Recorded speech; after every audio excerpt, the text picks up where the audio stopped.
And No. That's I can no, also that's see the no, other. no. That's No. nowhere near revenge. That's Hold nowhere on, near. hold on. Oh, my voice is Hold on. going.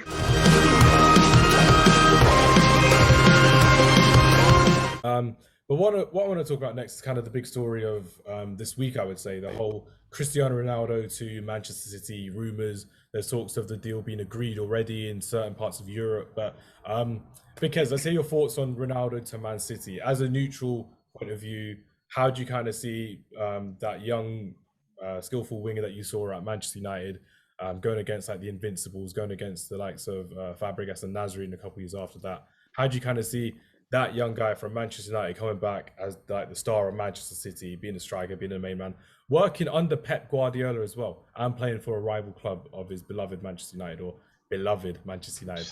Firstly, I'll say it'd be great to see him back in the Premier League. Obviously, we know the talent he's got and the caliber of player he is. But I can't imagine him in the City shirt. Really, I mean, having spent all those years with United, and you know the affection he's got for the club. But at the same time, there's not many clubs in world football that can afford him, and Man City are one of those clubs. So I've been to and froing about this since I first heard of it, whether it's going to happen or not. And I'm sitting on the fence. I really don't know. But having failed on signing Harry Kane, bringing Ronaldo in to be the ideal replacement for the season, I can see City doing some big things if he does come in. So it'd be interesting to see. It'll be crazy to see Ronaldo in a Manchester City shirt and to see people walking around with blue Ronaldo shirts and flags and banners and all of that.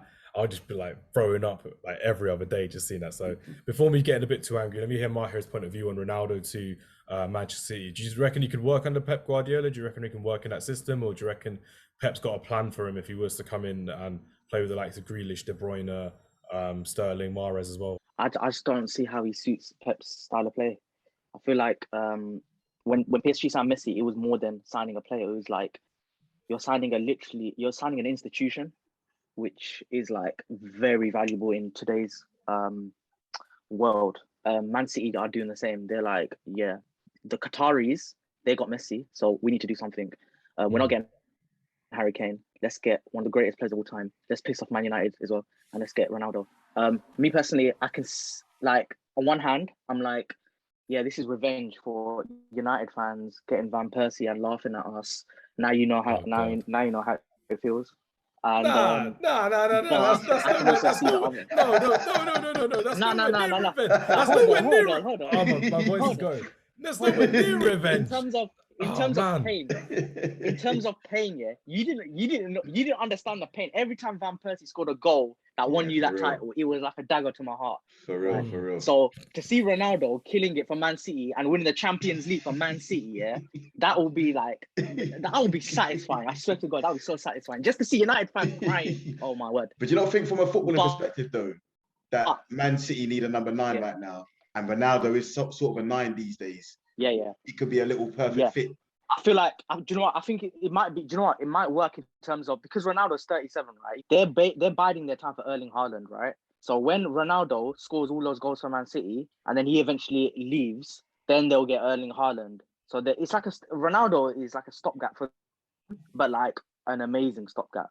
So the best stopgap you can ask. And they've got for. the money as well. They've got billions of pounds of money. So basically, Ronaldo going to Man City, like I would say, would just be a dagger in every single Manchester United fan's heart, because the amount of times when Ronaldo has gone, like, I'm not one of those fans, but I know a couple of guys that are just there, like, backing Ronaldo more than they'll back, like, Portugal or Juventus, or they'll back the player more than they'll back the team, basically. And just like you mentioned, Messi and Ronaldo are like the institutions now of football, as opposed to just players, because PSG's following went up, their shirt sales went up, and their brand value went up just because they signed Lionel Messi. So even though they're going to be paying him a ton in wages, they're going to be getting a ton back in money. And if Manchester City were to be successful with this purchase of Cristiano Ronaldo, even for a season or two, it will be something that people around the world will be starting to follow Manchester City because Ronaldo's gone there. It's kind of like that LeBron James effect, where you follow someone because of the player, not because of the team. Like you went from Miami to Cleveland, or Cleveland to Miami to the LA Lakers, and he's been around a lot, but people buy LeBron jerseys because they love LeBron James. And even for us in England, we see that and we're like, that's the power of one person. But now we're going to see it from our main sport in football, where Cristiano Ronaldo is, as an objective point of view, going to a team, if all successful, where they're the champions of England, they have a real shot at going for European glory and going for 3-4 trophies as they normally are, which is sad to say and sad to hear, really, that they normally are up for all these trophies, which is crazy. And they've got one of the best managers in the business. But it's just like you said, Mahir, if he can fit into that style of play, he will be amazing. But if he doesn't, like because they're playing without a striker, playing a false nine, De Bruyne or a Foden maybe in that false nine, and playing that the way that they are, then they will have to try and fit him in, because he's not going to be happy sitting on the bench. Jorge Mendes is the kind of guy kind of orchestrating this more than Ronaldo is, but I'm pretty sure Ronaldo doesn't want to stay at Juventus, just like that was reported last weekend as well. So Ronaldo, please, for the love of God, if you listen to Friday Night Counter Attack, which I know you don't, just please don't go to Manchester City, because you'll break so many people's hearts around the world. But on the objective side, it's going to be something that football it'll just be turned upside its head. Hamz, I've got a question for you then, bro. Go for it. Ask it. If Ronaldo does go to City, let's say he goes for a year, like Mahir said, and he's a stopgap, does that 1 year at City ruin his legacy at United? For me, yes, it does. For me, I would look at that and think, you know what? Because it's happened before. That's the thing. Like, it's happened with Tevez. It's happened with Andy Cole. It's happened to Peter Schmeichel. Before my time, way before our time, Dennis Law was one of those players. Owen Hargreaves as well. He played a couple times. And like, Dennis Law's got a statue outside of Old Trafford. It's part of the holy trinity of Sir Bobby Charlton, George Best, and Dennis Law. So Alex Ferguson's also got a trophy statue on his own stand as well. So literally, if Ronaldo were to have stayed for the rest of his career, he would have been the one to get a statue. Rooney's not going to get one, even though he's a top goal scorer and he's done so much for the club. Scholes and Giggs aren't going to get one. But literally, Ronaldo's legacy, for me, would be tainted, because you're then going to think of him as, oh, he's a Manchester City player. Oh, he's the one that went to join Pep Guardiola. He's the one that went to win all these trophies. And he's the one that has really, to be fair, he's looked after himself really well. To be, 36, 37 years old, and to be still playing at the top of the game. He's not in the MLS, he's not in Qatar, he's not in China.